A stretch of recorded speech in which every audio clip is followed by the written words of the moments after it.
War and कैसे होगा? Iran will never surrender. They are ready for a long haul battle. वो simple सीधे सीधे कहते हैं we are ready to fight for 10 years. Lieutenant colonel Narendra Singh Thakur एक bomb disposal and post blast analysis expert हैं।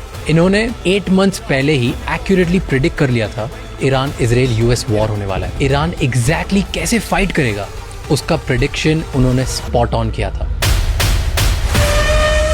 Iran की मिलिट्री का budget is about 25 to 30 billion dollar. US की मिलिट्री का annual budget is more than 800 billion dollar. सब चीजें होने के बाद भी ईरान इतना डैमेज क्रिएट कर पा रहा है। बैलिस्टिक मिसाइल का जो इनका जखीरा है ये हजारों में अपने बनाते हैं मिसाइल्स। वो यूएस साल का हार्ड में जो इंटरसेप्टर मिसाइल लगते हैं इज ओनली 200।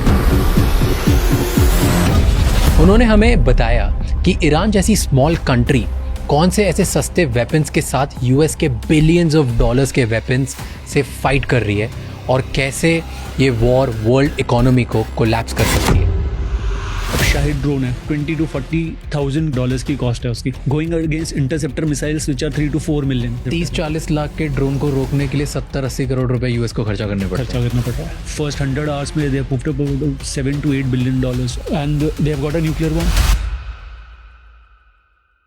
ईरान के पास न्यूक्लियर बॉम्ब भी है कहाँ? Strait of Hormuz is the nuclear bomb. Nobody knows. 20% of the entire global crude oil flows through Strait of Hormuz. अगर वो साल का बंद हो तो it causes trillions of dollars in losses. हमने कुछ ऐसे वेपन्स के बारे में बात की है जो अगर इस वॉर में डिप्लॉय हुए तो रिकवरी इम्पॉसिबल हो सकती है। जो इनिशियल फर्स्ट अटैक था, they had almost 200 jets that were used in that attack. Israel और US के, when they took out the entire leadership of Iran, 49 leaders in one go, including the supreme leader. कैसे किया ये? Mossad को इतना जब बोलते हैं तो इसी वजह से बोलते हैं। Their operations are not designed for a year or 2 years. They take about 10 years, 15, 20, 30, 40 years. People are penetrated so deep into the system कि आपको नहीं पता होगा कि कितने हाई लेवल का officer is actually a Mossad. US और Israel ने कुछ कॉज किया है ईरान में, that is called black rain. US ने ईरान के ऑयल डिपोज को स्टॉक किया, उसकी वजह से the amount of fumes and everything जो उसकी बर्निंग की वजह से हुआ, it created a cloud and उसके थ्रू जब भी जो भी बारिश होगी या जो पानी गिरेगा, it can cause severe damage to human body, that is being called the black rain. Iran ने मिडिल ईस्ट पे अटैक किया। मिडिल ईस्ट क्यों नहीं जवाब दे रहा? डू यू थिंक रशिया इस पूरे वॉर में सबसे बड़ा विनर बनेगा?